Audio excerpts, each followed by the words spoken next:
नमस्कार Dolly food corner रे आपण समस्त स्वागत जनावछि। आज आम पिज्जा बेस तैयारी करबा और सेटा भी पूरा आटा रे बनैबा।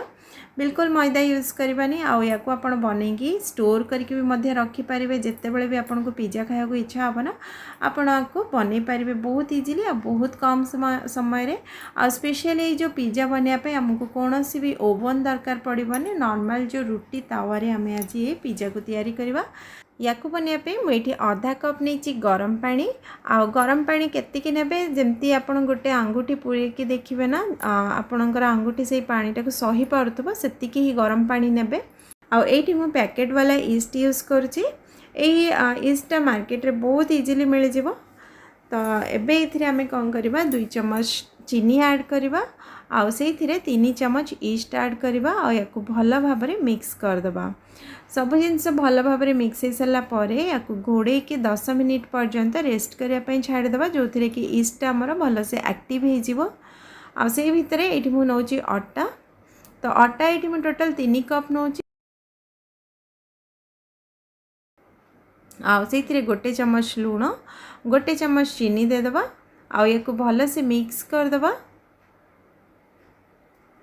आउ ये देखो आमर जो ईस्टा 10 मिनिट हो जाए भितर ईस्टा भी भल भाव में एक्टिवेट हो देखो ये पूरा फुली जाइए। तो या अटार ऐड करदबा एबे ना या हल्का हाथ में या मिक्स करवा पूरा जोर जोर से बिल्कुल मिक्स करवानी जमती सब जिनस मिक्स हो से भले भल हल्का हाथ में या मिक्स करवा। तापरे ये मु गोटे कप नॉर्मल रूम टेम्परेचर पानी नहीं गोटे कप पानी को भी से जो ईस्ट ताटिया मु ऐड कर दोची। एबे इथिरे अल्प अल्प पानी ऐड करके आम या चकटिबा जमती आपण रुटी पाई अटा दलती ना नरम अटा बस से भाई भाव में अटाटा को आम दलिबा। बहुत पानिया करवानी कि बहुत टाइट करवानी गोटे नरम अटा आम दलिकी तैयारी करवा। आउ ये केते पानी यूज है ସେଇଟା भी मुझे आपण मन को कहि दोची। आगे आम आधा कप नहीं थिले ईस्ट एक्टिवेट करने तापर मुझे गोटे कप पानी नहीं थी। तो अल्प अल्प ऐड करके अटाटा को दली देची आ 2 चम्मच पानी इतरे बड़ी जाइथिला। तो अटाटा भल भाव में मिक्स कर सारा पर या किचन जो प्लेटफॉर्म रे अल्प टिके गोटे चम्मच तेल देदेवे। तेल देके ये अटाटा को आम भल भाव में चकटिबा। ये देखो या एमती स्प्रेड करेंगे तापर ताकू बैक नहीं आसबे। बस यही प्रोसेस रे या आम 3 ରୁ 4 मिनिट भल भाव में चकटिबा जो थे कि ये जो अटार जो ग्लूटेनटा सेटा एक्टिवेट हो जो आम पिज्जा बेस तैयारी करवा ना सेटा पूरा सॉफ्ट बनिबो। यही प्रोसेसटा आपण निहाती करेंगे एमती आगु को नेबे तापर या बैक नहीं आसबे। 3 ରୁ 4 मिनिट भल से चकटी सारा पर बेथरे गोटे चम्मच बटर ऐड करदबा। आपण ये बटर जगह 2 चम्मच तेल ऐड करदे आउ या आउ थे आउ गोटे 2 मिनिट भल से चकटी दबा।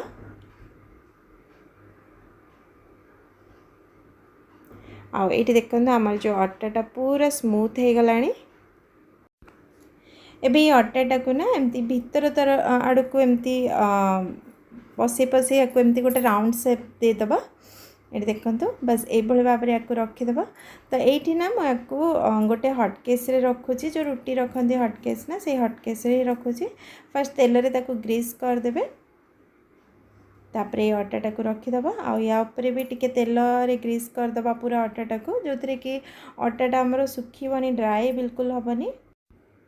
एबे को घोड़े की 1.5 घंटा पर्यंत रेस्ट करने छाड़ीदबा। आ 1.5 घंटा पर ये आपको देखुची देखो आमर जो अटाटा फुलिकी तार साइज रे पूरा डबल हो या ऊपर अल्प टिके अटा स्प्रिंकल करके तापर या आम मिक्स करवा। एबे या बहुत जोर से मिक्स करवा ना बस हल्का हाथ रे टिके समय मिक्स करवा आ दलिया भी दरकार नहीं खाली जस्ट टिके मिक्स करदे। तापर आपन को जेतिके बड़ कि छोट साइज रो बेस बनेबार थिबा ना से हिसाब रे आपन एठी पोर्शन काटी देबे। एबे ये गोटे पोर्शन नहीं जीवा ताको गोल करदबा ए भाव में। आ जो बाकी पोर्शन गुड़ा अच्छी ना ताको आम हटकेस रे रखिकी घोड़ेकी रखिबा ताको एमती खुला रखिबेनी।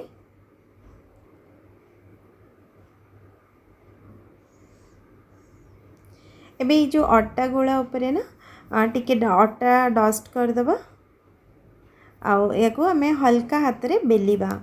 तो जी बड़ साइज्र आपण को पिज्जा बेस बनार थी से साइज्रे आपको बेलिवे।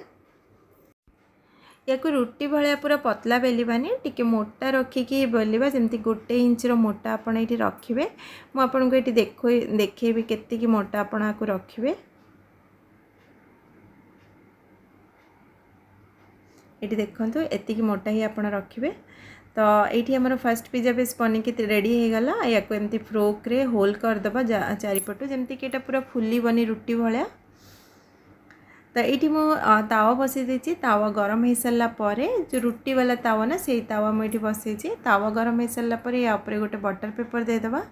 तापर ये पिज्जा बेस को रखीदे ताकू घोड़े कि गोटे साइड्रे आपण लो फ्लेम रे 1.5 मिनिट पर्यंत या कुक करेंगे। पूरा लो फ्लेम रे ही कुक करेंगे जमती ऊपर टिके हल्का हल्का बबल देखा से आसीगला ताकू आम पलटे देवा।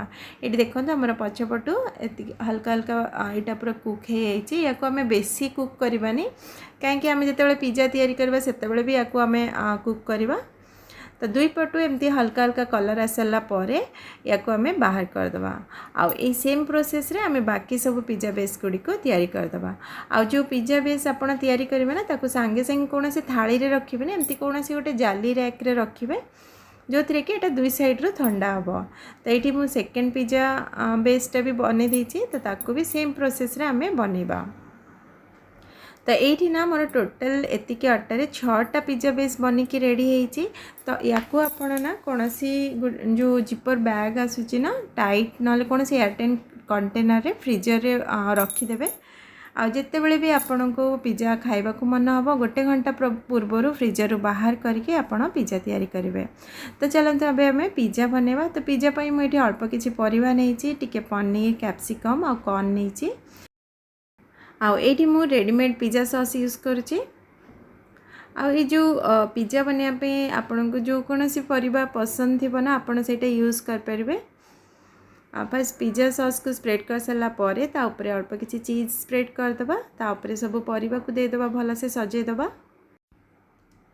सब वेजिटेबल दे सारा पर या आउ अल्प टिके चीज स्प्रेड करदे। ताऊपर chilli flakes pizza mix add करदे। तो ये आमर फर्स्ट पिज्जाटा बनिकी रेडी होती आम कुक करवा। तो कुक करने आम से सेम तावा यूज करवा जो बटर पेपर देके आम सेकी ना से ऐड करवा। एबे या घोड़े की 2-3 मिनिट पर्यंत लो फ्लेम रे या कुक करवा। आ ये जो मुझे घोड़े ना जो काचर ऊपर एमती लीड होल अच्छी ना ताको कवर करदे अटा देकी। ये देखो 2-3 मिनिट पर आमर जो पिज्जाटा पूरा परफेक्टली कुक हो जाइए। तो ये आम बाहर करदे। तो आपण मैंने भी ये पिज्जा बेस को घरे बनातु और स्टोर करके रखु जिते बड़े भी आपण को पिज्जा खाया को मन हम ना हेल्दी आउ होममेड पिज्जा घरे बन के तैयारी करंतु। आज ये जो पिज्जा रेसिपी आपण मन को केमती लगिला मो सहित निश्चय शेयर करेंगे। तो आज ये रही पुणी देखा आ गोटे नुआ रेसिपी सहित। Till then take care and bye bye.